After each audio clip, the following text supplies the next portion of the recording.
علامہ اقبال نے ایک بات لکھی ہے. اقبال کہتے ہیں جب میں لندن میں وکالت کرتا تھا تو ایک خاتون تھی, لیڈی بارنس اس کا نام تھا.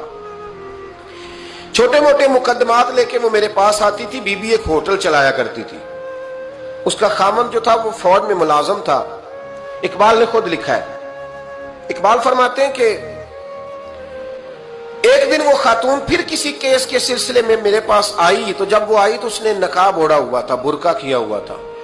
تو چونکہ اس نے نقاب اوڑھا تھا, مسلمانوں کی نشانی تھی. نقاب اوڑھنا کن کی نشانی ہے؟ اللہ آپ کو خوش رکھے.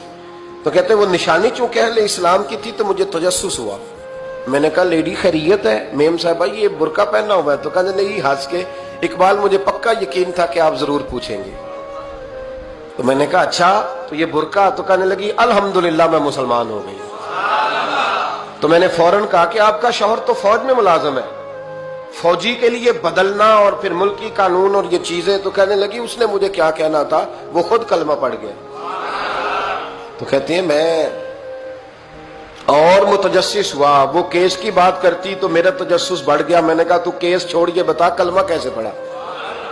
تو کہنے لگی اقبال اصل بات یہ ہے کہ میں نا بے اولاد تھی, خامد بھی بڑے اچھے پیسے کماتا, میں خود بھی ہوٹل چلاتی, پر ڈپریشن اور ٹینشن اور بلا وجہ کی پریشانیاں جان نہیں چھوڑ.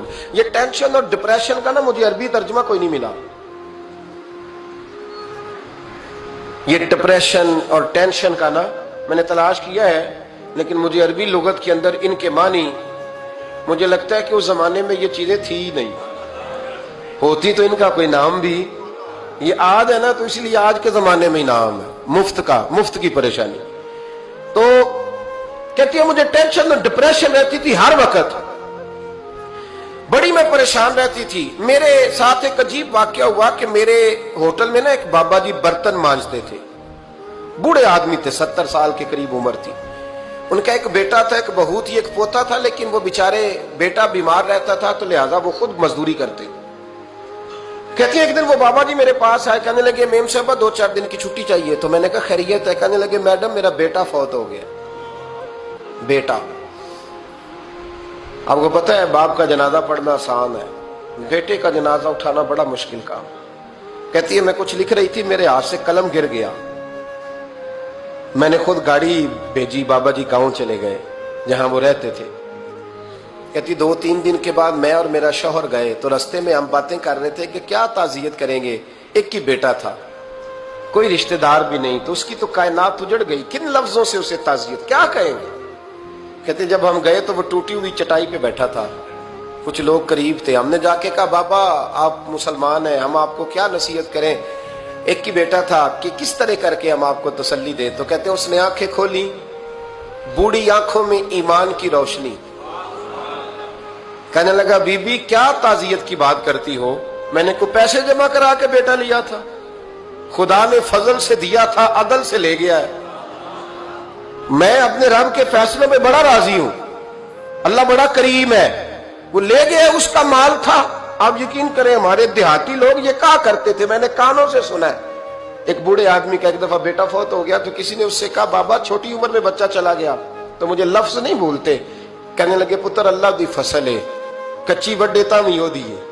سنے آپ نے بھی کبھی یہ فکرہ, کچی وڈے تے پکی لے جائے تے تامی ہے جو ہو دی. تو جب اس کا جی چاہا وہ لے گیا. اللہ اکبر. وہ خاتون کہتی ہے کہ وہ بابا جی سے میں نے کہا کہ چلو آپ 1 مہینے کی چھٹی کر لے. تو کہنے لگا نہیں میڈم میں مسلمان ہوں, مفت کی روٹی نہیں کھاتا, مزدوری کر کے کھاتا ہوں, میں انشاءاللہ 2-3 دن کے بعد کام پہ آ جاؤں گا. کہتے ہیں وہ چند دنوں کے بعد آ گیا. اللہ کی قدرت کے ابھی 2-3 ماہ گزرے تھے, پھر آیا. میڈم چھٹی چاہیے کچھ دنوں کی. میں نے کہا خیریت ہے؟ کہنے لگے وہ میری بہو بھی ہارٹ اٹیک سے فوت ہو گئی. کہتے اب میں بھی تڑپ گئی اور عیسائی ہو کہ میری آنکھوں میں آنسو آ گئے. میں نے کہا گھر کا دروازہ بند ہو گیا, اب یہ بیچارہ کیا کرے گا. وہ اپنے شوہر کے غم میں ہارٹ اٹیک سے فوت ہو گئی. کہتے ہم پھر 2-3 دن کے بعد تعزیت کے لیے گئے. پھر ٹوٹی ہوئی چٹائی, بوڑھا نہ اپنی انگلیوں سے زمین پر کچھ بنا رہا. کہتی قریب گئی اور میں نے جا کے کہا بابا اب تو تسلی آپ نے خود ہی کرنی ہے, جو نظام تھا وہ تو ہو گیا. تو کہتے ہیں پھر اس نے آنکھیں کھولی, آسمان کی طرف دیکھا تو کہنے لگا بیٹی کوئی پریشانی نہیں,